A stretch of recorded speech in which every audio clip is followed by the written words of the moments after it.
Bienvenue à toutes et tous. Au sommaire de ce journal, 1,5 milliard d'euros pour une assistance collective au profit de la région africaine des Grands Lacs. C'est l'une des principales informations qui découlent de la conférence de Paris de soutien à la paix et à la prospérité dans la région des Grands Lacs, tenue le jeudi 30 octobre 2025 en France.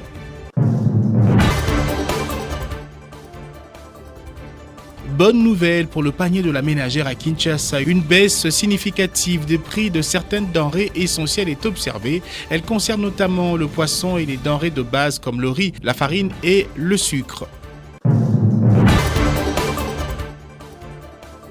Toujours dans la capitale congolaise, la régie des fourrières de contrôle technique des véhicules de Kinshasa poursuit la sensibilisation sur le bien fondé du contrôle technique. En cette fin de semaine, la RFCK a parcouru à nouveau plusieurs artères de la ville de Kinshasa.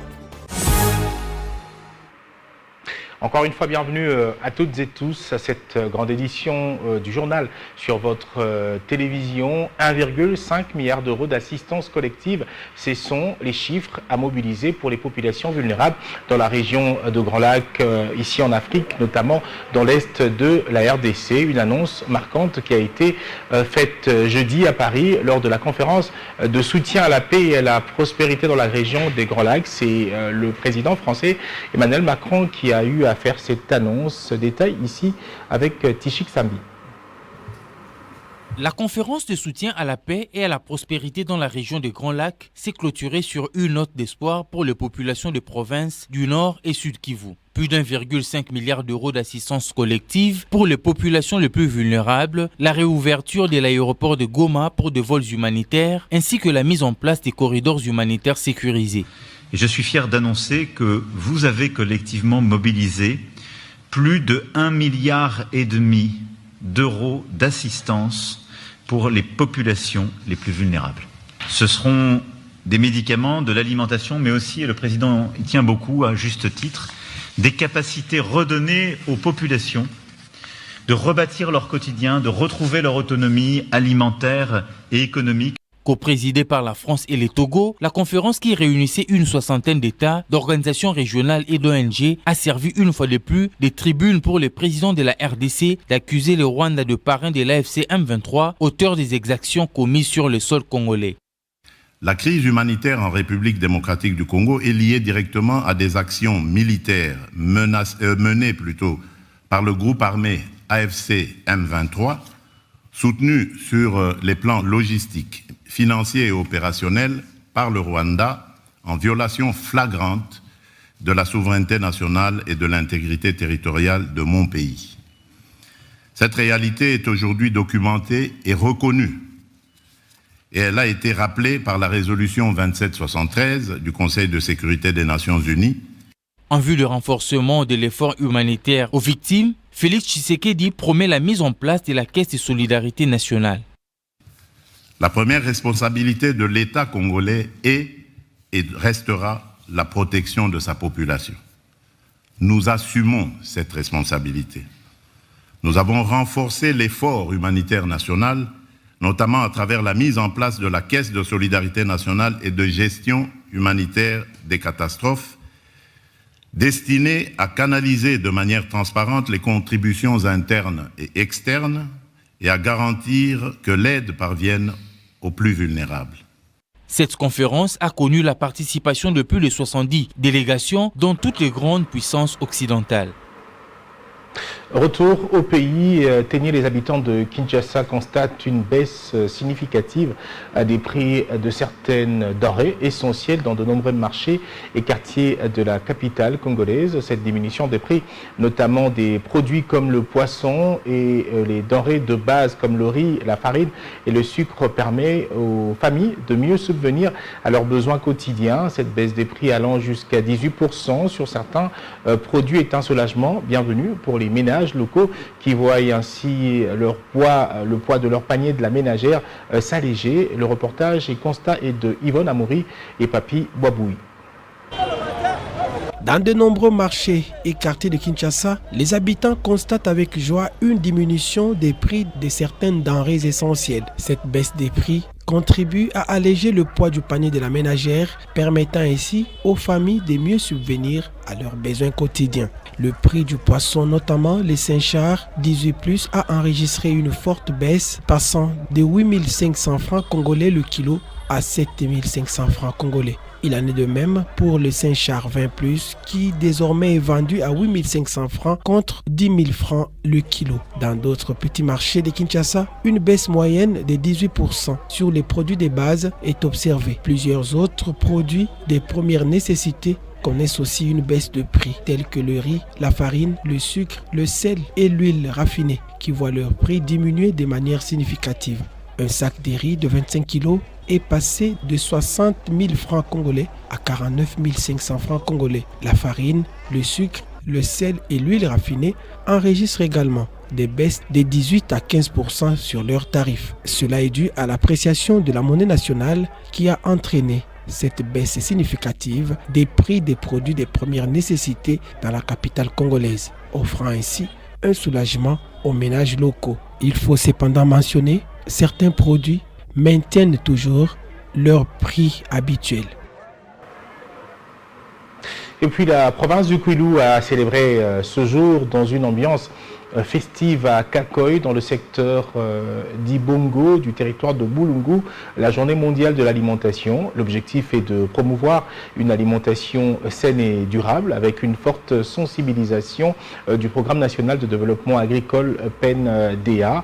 Robert Sadi, expert en évaluation du PEN-DA, a encouragé à l'occasion les petits exploitants agricoles à utiliser les semences bio-fortifiées, apportant ainsi une grande joie à la population. Le reportage est signé Benoît de Groff-Dal. C'est dans la localité de Kakoy, dans le secteur Imbongo du territoire de Boulungu, que la province du Kwilu, en collaboration avec le programme national de développement agricole PEN-DA, célèbre sous un soleil accablant la journée mondiale de l'alimentation. Ici, les femmes rurales, les petits exploitants agricoles, les notables et toutes les couches de la population se sont réunis autour d'un même idéal: promouvoir une alimentation saine et durable. Pour la coordination provinciale du PEN-DA Kwilu, cette journée s'inscrit dans le cadre de ses objectifs d'accroître la productivité agricole et de sensibiliser largement les petits exploitants agricoles sur l'importance d'adopter les nouvelles semences biofortifiées récemment introduites, telles que le maïs Mudishi, le manioc Zizila, l'Umonu et Obama, toutes riches en nutriments et adaptées aux conditions locales, souligne Robert Sadi, expert en évaluation du PEN-DA Kwilu, au nom du coordonnateur provincial Carnel Messa. Nous sommes venus ici pour sensibiliser la communauté d'Imbongo en général et celle de Kakoy en particulier, que la variété de semences que le programme national de développement agricole met à leur disposition a des valeurs nutritionnelles. En ce qui concerne la variété maïs, nous avons le DISH 3, KIPM 3. Nous sommes venus passer le message pour leur dire qu'il ne faut pas tout vendre. Il faut aussi garder une quantité pour la consommation, pour leur bien-être. Occasion pour le chef du secteur Imbongo d'inviter toute la population à s'approprier pleinement ces nouvelles semences fournies par le PEN-DA, tout en rendant un vibrant hommage au chef de l'État, Félix Antoine Tshisekedi Tshilombo, ainsi qu'à la Banque mondiale. Nous profitons de cette occasion pour inviter la population d'Imbongo à s'approprier de nouvelles variétés de semences qui leur ont été fournies par le PEN-DA. Notez que c'est dans une ambiance exceptionnelle, ponctuée de danse folklorique, que tout a été clôturé, traduisant ainsi la satisfaction totale des participants et leur engagement à œuvrer pour une meilleure alimentation dans leur communauté. Allez, on va parler cette fois de cette plénière au Congo central. Tenir l'Assemblée provincial a organisé sa plénière consacrée essentiellement à 5 points inscrits à l'ordre du jour. Au cours de cette plénière, du nombre des 5 points, les députés provinciaux ont procédé à la réhabilitation d'un des leurs, le député provincial Gilbert Salabiakou, qui recouvre pour ce faire ses droits parlementaires. Une commission a été pour ce faire créée pour tabler sur les incidents qui ont été commis à l'Assemblée provinciale. À la suite également, il y a eu une interpellation qui a été lancée au gouverneur de province, Grace Maswangi Bilolo. Détail dans ce reportage. En cette session, plusieurs matières ont été traitées, notamment la communication du président, examen et adoption du projet du calendrier de la session 2025, la création d'une commission spéciale et temporaire chargée du dossier relatif aux incidents survenus à la salle de plénière le 6 octobre 2025. Une question très cruciale a été décantée par les honorables députés, celui de la levée des immunités de l'honorable Gilbert Salabiakou de Songololo qui a été réhabilité. Mes sentiments sont vraiment les meilleurs par rapport à la prise de conscience des nouveaux bureaux. Les députés disposent de prérogatives importantes, notamment la facilité de contrôler l'exécutif et de proposer les édits. Mais si aujourd'hui, avec l'ancien bureau, il commençait à étouffer les actions des députés, en les entravant de ne pas accomplir les devoirs des députés envers les populations. Vous avez vu que je suis resté constant, comme la configuration de l'Assemblée provinciale a changé, et c'est par rapport au respect des textes que le nouveau bureau a voulu suivre ce qu'il faudrait faire dans la logique. Le gouverneur de province, Grace Bilolo Maswangi, sera invité prochainement dans une interpellation du député Serlé Gonda pour présenter la politique générale du gouvernement provincial aux élus du peuple. Et puis le vice-premier ministre, ministre en charge de la fonction publique, Jean-Pierre Liaou, a échangé avec 60 délégués syndicaux de l'intersyndicale nationale de l'administration publique. Au menu de leurs échanges, l'amélioration des conditions salariales et socio-professionnelles des agents publics de l'État. Suivez. Autour du vice-premier ministre et ministre de la fonction publique, Jean-Pierre Liaou, près de 60 délégués syndicaux de l'intersyndicale nationale de l'administration publique. Au menu de leurs échanges, la situation des agents non payés, des indemnités de fin de carrière, ainsi que l'ajout de 50 000 francs congolais promis par le gouvernement congolais sur les salaires depuis octobre 2024. Nous avons abordé la question des 50 000 francs congolais, qui est l'engagement que le gouvernement avait pris quand nous étions à Bibois, qui devraient être payés depuis le mois d'octobre 2024, mais qui n'est pas payé jusqu'à ces jours. Et le VPM nous a expliqué qu'il y a eu des difficultés parce qu'il y a un bruit à courir, comme quoi on a instruit à la DIRPEI de reconduire la paye de T3. Et le VPM nous a expliqué que c'était au regard de certaines difficultés que le gouvernement avait. Mais après réflexion, ministre du budget, ministre des Finances et la première ministre, ils sont tombés d'accord qu'on donne 25 000 francs congolais parce qu'on devrait intégrer également les nouveaux magistrats et les professeurs d'université qui attendaient aussi quelque chose. Aux agents, nous leur disons que les 25 000 autres restants, on va nous les payer soit au T1, soit au T2 de l'année 2026. Nous avons chuté en beauté, tout s'est bien passé. C'est une habitude que nous avons de réfléchir avec le vice-premier ministre sur les devenirs de la fonction publique, sur les devenirs de l'administration publique et sur les devenirs du fonctionnaire. Toutes les préoccupations des agents publics ont été passées au peigne fin lors de ces échanges. Un dialogue franc dans la continuité des réformes engagées pour une fonction publique plus forte et plus humaine. Et puis le directeur général de l'ACGT, Agence congolaise des grands travaux, a conduit jeudi 30 octobre une visite de la commission infrastructure et aménagement du territoire du Sénat sur le projet d'Irocad. Il était question pour les honorables sénateurs de palper du doigt l'évolution des travaux. Reportage.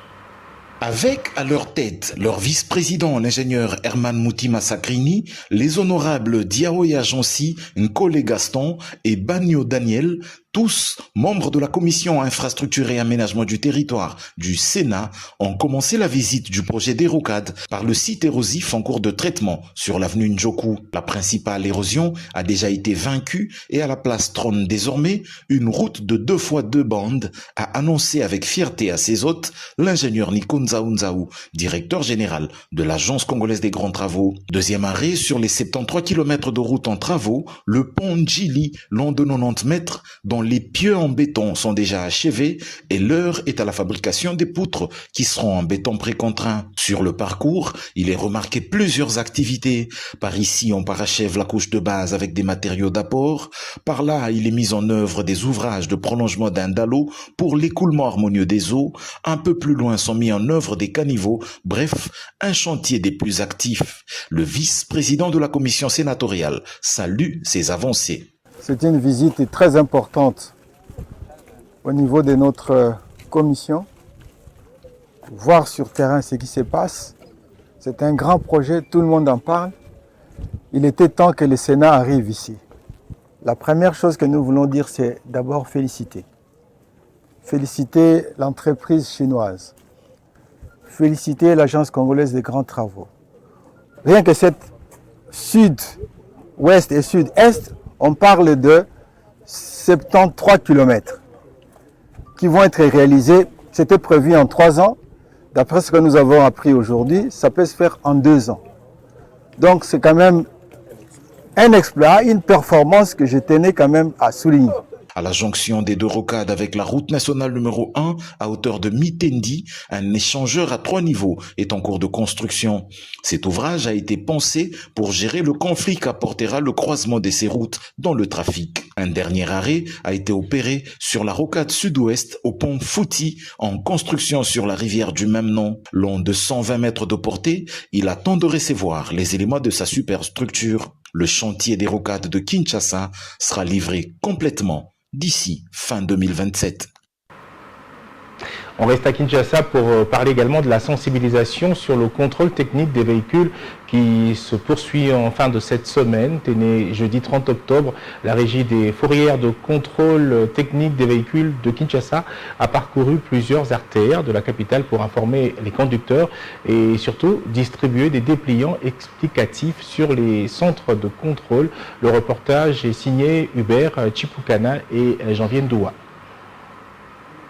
Ce jeudi 30 octobre 2025, la régie de fourrière et de contrôle technique de véhicules de la ville de Kinshasa a investi plusieurs artères de la ville pour informer les conducteurs sur les démarches à suivre et les détails à respecter sur le contrôle technique. Le cortège a pris son départ à la direction générale de la régie sur Colonel Ebeya avant de traverser l'avenue Libération et de rejoindre le saut de mouton à Sanef. De là, le passage s'est effectué par l'avenue Nyangwe jusqu'au rond-point des Huileries. Les équipes de la RFCK n'ont pas négligé le boulevard Triomphal, le rond-point Kimpwanda, l'avenue Assosa et l'avenue Kassavubu avant de se rendre dans la commune de Bandalungwa. Des dépliants explicatifs sur le centre de contrôle technique ont été distribués aux usagers afin de mieux informer la population. Le directeur général Joseph Kassinzi a exprimé son émotion et sa joie de pouvoir échanger directement avec le conducteur. Il a également rappelé que la date limite pour le contrôle volontaire est fixée au 2 novembre. Nous préférons quitter nos bureaux, être dans les rues, sous le soleil, pour sensibiliser les Kinois, pour qu'en date du 1er novembre, que personne ne dise qu'il n'a pas été informé ou sensibilisé. Le gouvernement de Kinshasa a lancé ses contrôles, ça fait au moins 1 mois. Mais les gens attendaient que les derniers jours. Si c'est pour parler à cela, nous avons demandé au centre de travailler les samedis, voire même les dimanches, pour que les lundis, personne ne dise « Oh non, il n'a pas ». On poursuit ce journal, notamment par cette déclaration. C'est une perle pour la République. Chaque fois que je viens ici, il y a eu une évolution. C'est ce qu'a déclaré la ministre d'État, ministre en charge des Affaires sociales, Action humanitaire et solidarité nationale depuis la ville de Kolwezi. Elle l'a dit à l'endroit de la gouverneure Masuka Saini à l'occasion de son séjour de travail au Lolaba. C'était à l'issue donc de l'audience accordée par la chef de l'exécutif à F. Bazaïba Massoudi dont la mission portait sur le suivi de la matérialisation de projets d'intérêt communautaire financés à travers les dotations des entreprises minières. Suivez. En visite de travail au Lualaba, la ministre d'État en charge des affaires sociales, Action humanitaire et solidarité nationale a été chaleureusement accueillie jeudi 30 octobre 2025 par la gouverneure de province à l'hôtel du gouvernement provincial de Kolwezi. Madame la gouverneure,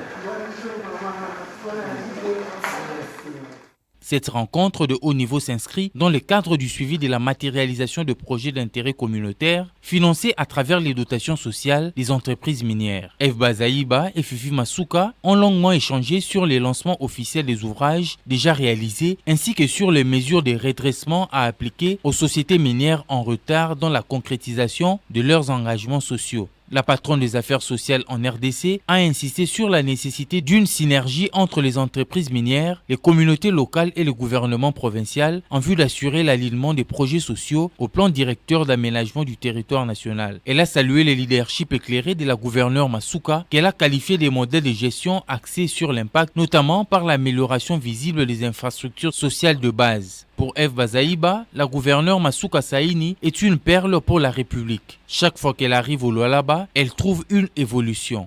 c'est une perle pour la République. Et chaque fois que je viens ici, il y a une évolution. Maintenant, nous avons l'échangeur, nous avons l'aéroport, nous avons tout ce qu'il y a comme infrastructure de fierté. Maintenant, nous sommes en train d'aller vers des villages modernes assainis, je l'ai dit. De son côté, la gouverneure du Lualaba a exprimé sa gratitude à la ministre d'État Eve Bazaïba pour son engagement en faveur du développement communautaire. Je tiens d'abord à remercier Madame la ministre qui ne se fatigue pas, qui fait le tour non seulement de la province du Lualaba, mais de toutes les provinces, comme il a dit, là où il y a la dot. La rencontre s'est clôturée sur une note de convergence et d'engagement, un moment fort de communion et d'action immortalisé par des photos de souvenirs à l'entrée principale du gouvernement lualabais.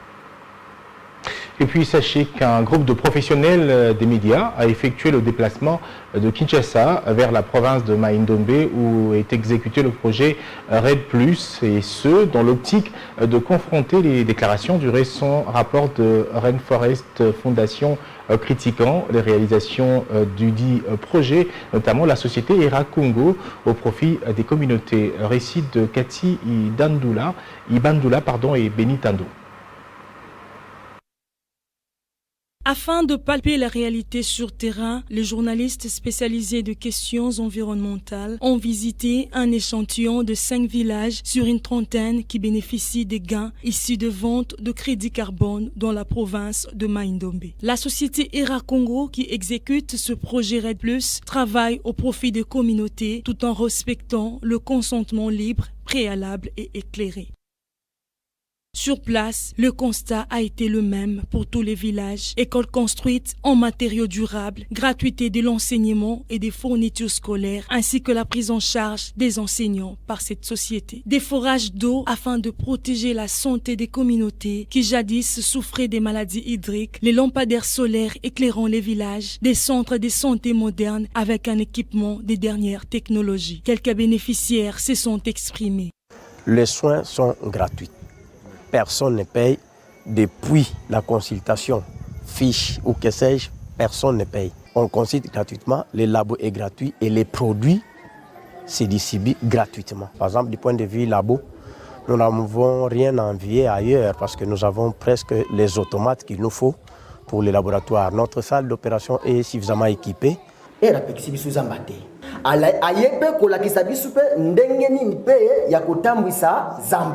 Ya liboso na bameki biso tembe nango babuti nango wana pardon balakisaki biso ndenge nini ya kobalola mabele balakisaki pe biso ndenge nini ya kolona pe biloko mosusu. Tous ces témoignages portent à croire que le rapport de Rainforest Foundation sur le projet RED+ Mai-Ndombe est fondé sur des faussetés.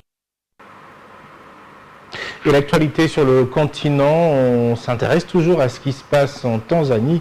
Les émeutes post-électorales se poursuivent et s'y sont même poursuivies jusqu'à ce vendredi 31 octobre. La situation générale du pays reste tendue à ce jour, de heurts qui ont fait près de 700 morts, bilan extrêmement lourd soulevé par l'opposition donc qui évoque depuis le début des violences post-électorales des morts.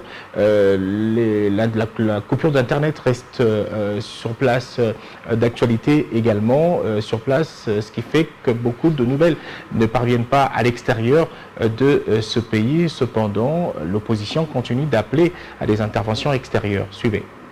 Le bilan humain de ces violences post-électorales est extrêmement lourd. 700 morts selon le principal parti de l'opposition, Chadema. Les pays d'Afrique de l'Est a sombré dans la violence mercredi, jour d'élections présidentielles et législatives qui se sont déroulées sans opposition.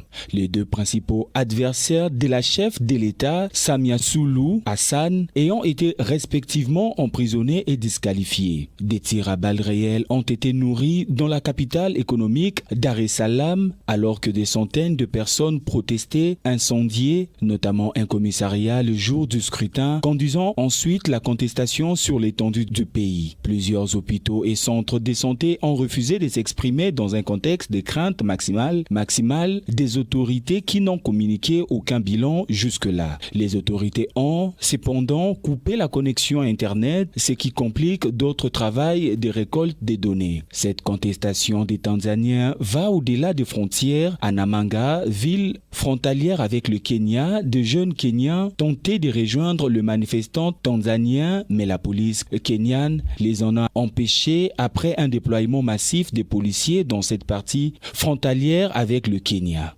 Le Haut Commissariat aux droits de l'homme de l'ONU a appelé ce vendredi les forces de sécurité en Tanzanie à ne pas recourir à une force disproportionnée contre les manifestants. Voilà, c'est la fin de cette session d'information sur votre télévision. Merci de l'avoir suivi et bonne suite de nos programmes.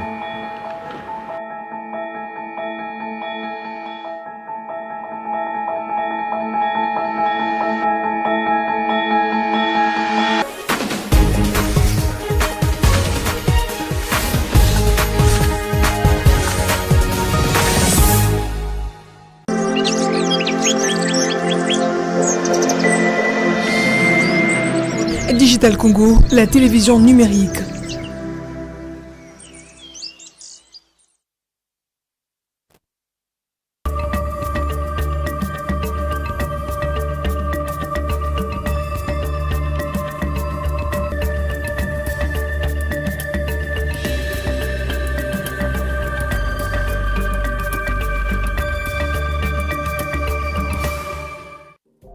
Les journaux parus ce vendredi 31 octobre à Kinshasa sont largement revenus sur la conférence de soutien à la paix et à la prospérité dans la région des Grands Lacs organisée à Paris. Le journal La Percée indique à sa une que Paris mobilise 1,5 milliard d'euros pour une riposte humanitaire dans l'Est congolais. Emmanuel Macron a clôturé jeudi 30 octobre 2025 à Paris, note ce journal, la conférence de soutien à la paix et à la prospérité dans la région des Grands Lacs par une annonce solennelle. Plus d'1,5 milliard d'euros d'assistance collective pour les populations les plus vulnérables, assortie d'un engagement opérationnel, la réouverture dans les prochaines semaines de l'aéroport international de Goma pour des vols humanitaires ainsi que la mise en place des couloirs humanitaires sécurisés destinés à faciliter l'acheminement immédiat des médicaments, des denrées et d'équipements médicaux. Ces mesures, note La Percée, visent à combler les gigantesques écarts entre les besoins et les financements effectivement débloqués. Et le journal Le Quotidien revient quant à lui sur les 3 demandes et 3 engagements de Tshisekedi. Sa première demande concerne l'accès humanitaire immédiat, sécurisé, garanti. La deuxième demande est un plaidoyer pour un financement massif, rapide, traçable. Et la troisième demande touche à l'alignement politique. Félix Tshisekedi souhaite que chaque partenaire présent, chaque État, chaque organisation régionale ou internationale s'engage à soutenir l'application effective de la résolution 2773 du Conseil de sécurité et à appeler clairement et sans ambiguïté au retrait de l'AFC M23 des zones qu'ils occupent et au retrait des forces étrangères du territoire congolais. Quant aux 3 engagements, le premier, reconstruire. Le deuxième, protéger les plus vulnérables et responsabiliser les auteurs. Et le troisième engagement, enfin, transformer la crise en levier de stabilité régionale. Tout à fait autre chose, Africa News rapporte que les prix des produits de première nécessité en baisse à Kinshasa.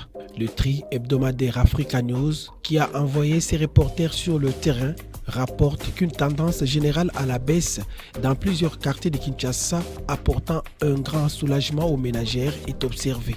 Dans la capitale RD congolaise, Kinshasa, note Africa News, plusieurs denrées de première nécessité affichent une diminution significative entraînant la reprise du poids du panier de la ménagère. Même information relayée par le journal La Prospérité qui donne un aperçu concret des prix chez les gros distributeurs. Dans ces colonnes, La Prospérité note que les prix des biens de première nécessité sont effectivement revus à la baisse. L'appréciation tant souhaitée du franc congolais a finalement apporté un soulagement considérable pour les ménages. Dans plusieurs marchés de référence à Kinshasa, note La Prospérité, les gros distributeurs fichent un engagement plus large à fournir en permanence des biens de consommation à un coût répondant aux attentes des acheteurs. Voilà tout pour cette revue de presse. Merci de l'avoir suivi.